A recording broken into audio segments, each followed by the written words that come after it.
Tama yung masakit. Hindi yung sugat yung masakit eh. Ang masakit, yung katotohanan na nanggaling yan sa taong pinagkatiwalaan mo ng buong mundo mo.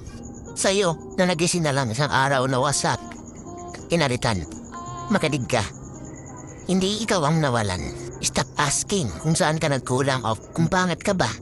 Ang panlaloko ay hindi reflection ng worth mo, kundi reflection ng kawalan ng karakter nila. Nagbalik ka ng tapat. Sila ang nawalan ng tulad mo. Sipin mo na lang. Trust collector ang tadhana. Inalis sila sa buhay mo para mabigyan ng space yung mga taong darating at totoong magmamahal sa'yo. Yung taong respeto sa'yo. Hindi ka nabawasan eh. Nabawasan ka lang ng pabigat. Huwag kang maghiganti sa galit. Ang pinaka-solid na respect, success. Vita mo mas makilang ka ngayon kesa nung anino ka lang nila.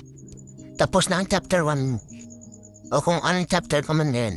Ilang beses ka mang nilove.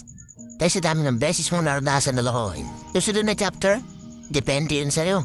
Depende yun sa pagbangon mo ngayon. Paalala ko lang tayo ba? Sapat ka, mahalaga ka. Mahalaga ka. At promise, babalik sa'yo lahat ng pagmamahal na binigay mo. Pero, sa tamang tao na. At sa tamang panahon. Your George.